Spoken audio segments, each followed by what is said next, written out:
Hi everyone, welcome to my channel. It is Obey and the Law as usual. And if you're just joining me for the first time, I say welcome. Kindly click on the subscription button to subscribe to more news and latest happenings on the elections. And if you have been following me, thank you so much and welcome back again. Now this week, it's going to be about the gubernatorial elections. I know a lot of us have been wondering, oh my God, what's going to happen tomorrow? Who are you voting for? Like, I would say for the presidential, it was quite easy to pick a winner or to pick someone, you want to cast your vote for. It was quite distinct to be able to pick. But right now with the gubernatorial, how is it going to look like? Pressure, Tiwa, especially in Lagos State. We're going to be examining the three main candidates, the different parties, APC, LP, PDP.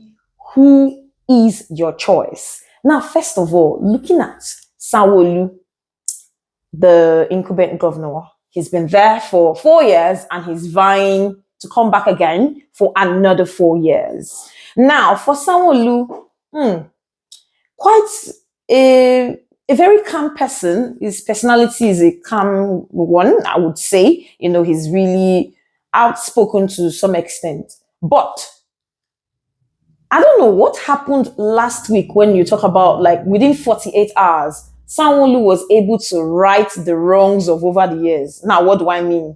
The provision of 50% off to Uber cars for your Uber services. Number two, going to churches. In fact, Sanwo-Olu was seen in 2 churches in one day. He was first in a Harvesters Church, and then he went over to Zion Prayer Movement Outreach, an Igbo-dominated prayer movement headed by Evangelist Ebuka Obi. And he was seen dancing like a choir master at the stage, close to the bands. I don't understand. And then again, he was seen in ShopRite, licking ice cream and chatting with everyone who cares to listen.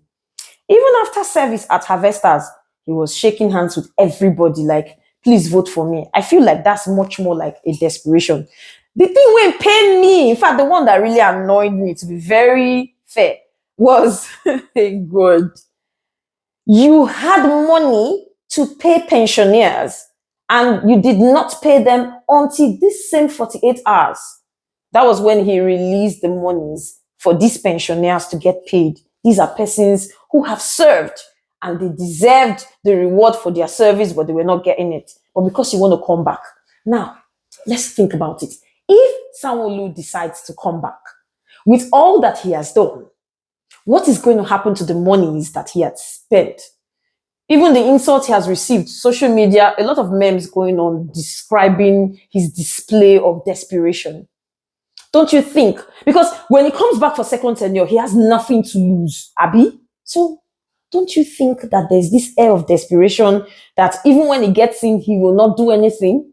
And he will leave with nothing to lose this time, because a governor has only 2 times, 2 times for your regime. 4 years here, 4 years here, if you are voted in again. I don't know, but that's the APC candidate. Now, moving on to PDP, we have Jandor Funke. Now, I don't really know much about Jandor, but I know that Jandor, according to a particular popular blogger, Jandor is someone who is a quiet man, a go-getter, but not too good with his academics. I think they released his results with a lot of F9 dancing around. But they do say exam is not the true test of knowledge. After all, he's not going there to do book work. But I think you need some sort of intelligence to run Nigeria, especially Lagos being the commercial hub of the nation. But looking at his running mate, Funke Akindele, I would say, to a large extent, I like her drive. I believe in her moves. This is someone who has once been on the streets. She understands what it is to hustle. And now look at where she is, a woman of resilience, a woman of great determination, a woman who oozes of success. You can't take it away from her. That woman has worked for the successes she's enjoying now. And she seemed to resonate with the pains of women, going forward. At least I've listened to some of her manifestos, and I would say, to a very good extent, Funke, they try. But then, how well do we think these candidates would work for us? Like I said, you need to look back at their antecedents and then judge forward. So if Funke Jandor or Jandor Funke is your candidate, it's not bad. It's a good one.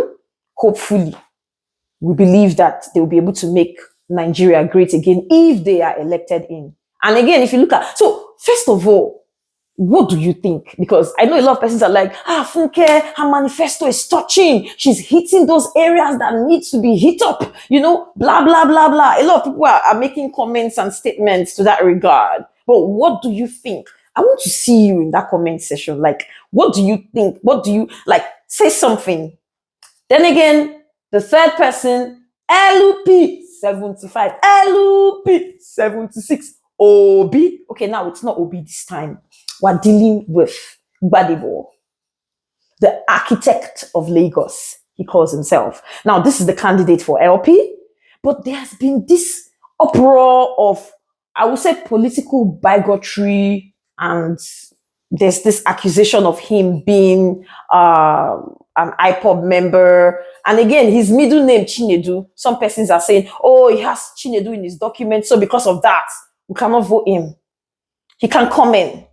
We're not voting you, we're not voting you. And then everybody's saying, he does not know how to speak Yoruba. I think there was a particular video released 2 days ago where he said, I do not have a Yoruba mind. I think what he was trying to portray with that video was, oh, for me, I don't want to come into that place with the mindset of, oh, just Yoruba people. And again, the idea of people saying he's not Yoruba because his mom is Igbo, do you think that is right? Guys, do you think it is the best? And there's some persons that are equally saying he's not mature enough to rule Lagos State, to govern Lagos State. He's not experienced. But if you look at his manifesto, if you read the write-up he's been doing, if you look at the video the wife had made, concerning her plans for Lagos, they seem really promising and enlightening.